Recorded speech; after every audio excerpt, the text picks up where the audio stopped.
Howdy do, and welcome back to another episode of Should Have Avoided Releasing This.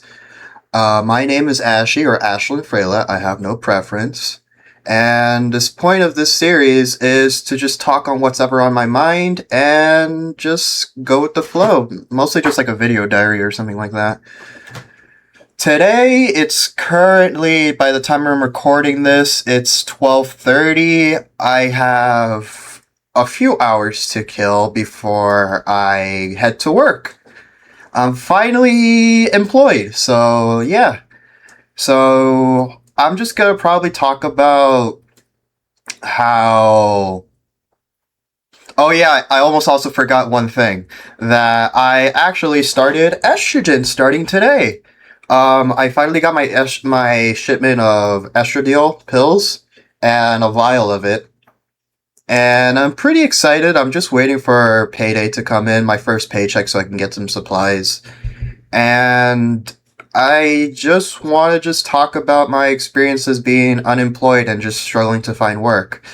So before then, was doing customer service, mostly in sales, in the car sales business. But frankly, looking back at it, I did not enjoy it that much. If I'm being honest with you, I'm too autistic to do sales. I have a hard time trying to sell something and lying about it. So I made the switch to the supply chain field and logistics. At first, I just started working at a 3PL with FedEx. I was there for, I want to say, 8 months until I got laid off after the holidays ended. And from January until now, by the time that I'm recording this, of April 21st of 2026, I'm finally employed. So I'm hoping that I keep this job and maintain something stable, since the problem with me is that I have a hard time finding stable employment. At this point, pay isn't that much of a deal breaker. I'm just trying to save money so I can hopefully move out of my parents. And I wanted to just sorry if I'm repeating myself, but I just wanted to talk about what it's like being unemployed for the past 4 months or so. That I took this time to figure out what I wanted to do with my life, and just figuring out, also just communicating with the people that I care about regarding what to do, how should I approach this, and such like that. And between now and then, I try coming out to my parents about being trans.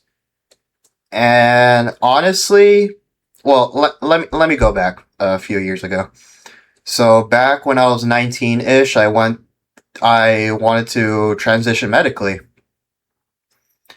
and get on estrogen.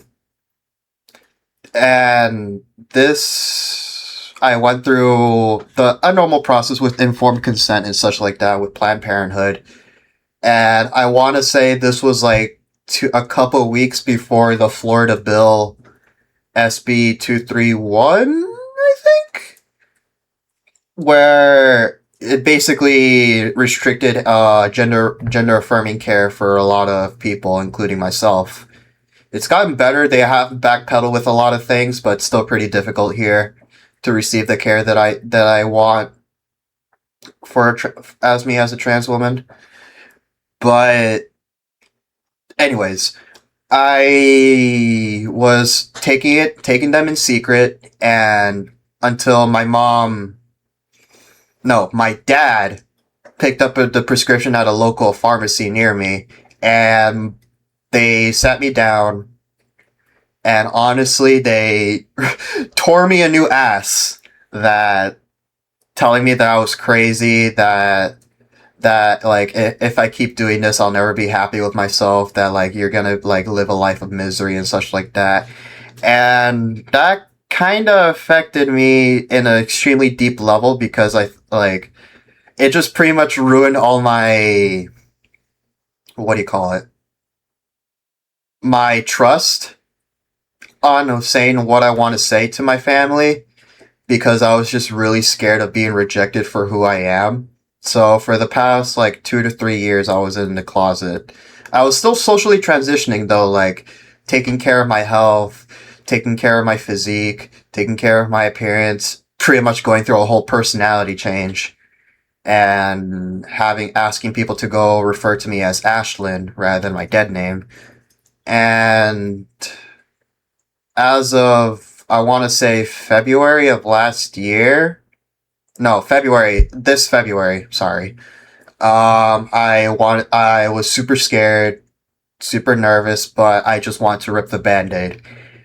And I wanted to talk to my parents about how I've been unhappy with myself for a very long time.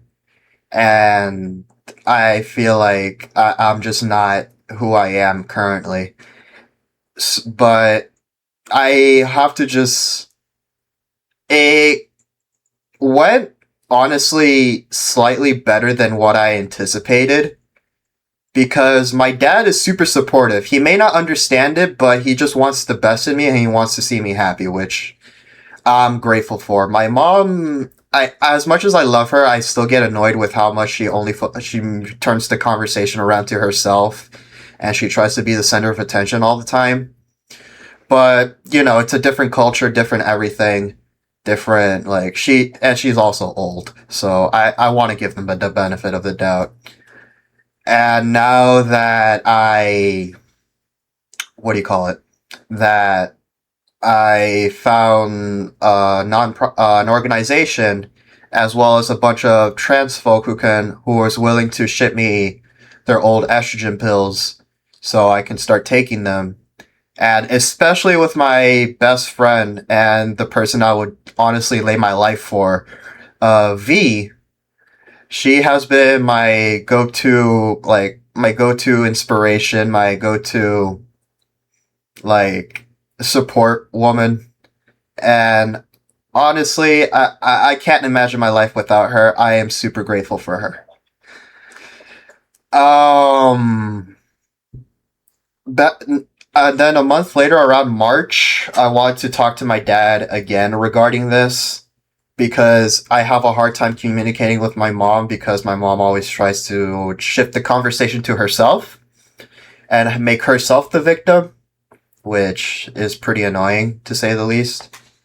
And it's I basically I just want to just talk to my dad, like adult to adult, parent to child.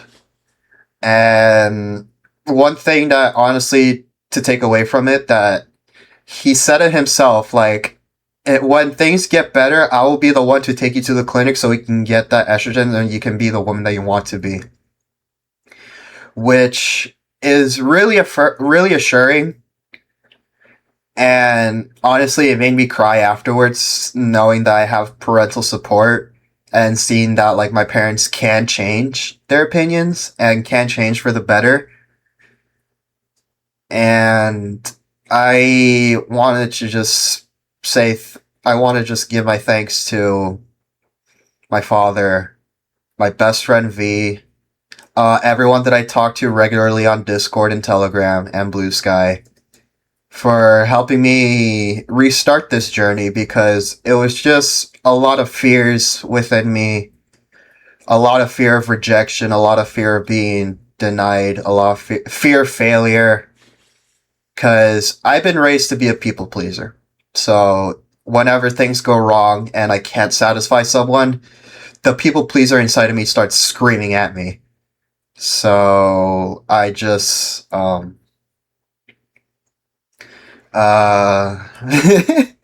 sorry about this. Um I just hope that things will get better and a little message for future Ashy. I'm really happy that you took this step, and I'm really proud that you are the woman that you always wanted to be. I know things looked tough. I know things look bad, but rest assured, things will get better. It'll take time. I know we're very impatient people. I know we're types of people who want to just like want things immediate results, and I hope that you learn a little bit. You learn to be a little more patient, especially when it comes to the HRT process and transitioning, and hopefully moving out of Florida, and hopefully move in with your loved ones or somewhere you can feel more accepted. So um, I just wanted to just give that little update. My streams and YouTube uploads are gonna slow down a little bit so I can adjust to this new job and this new schedule. They're making me work from it really depends, but like by the earliest I need to get there at like 3 a.m. So I need to fix my sleep schedule regarding that. So I need to readjust and everything. But I just want to just make this quick. This I don't want to say quick because the recording's already 11 minutes in. But I just wanted to just give this update and see where it goes from there. So thank you for listening, and I hope y'all stay safe. I'm proud of you, and I'm especially proud of you, future Ashy. You did a really good job. You're doing an amazing job, and I'm proud of you.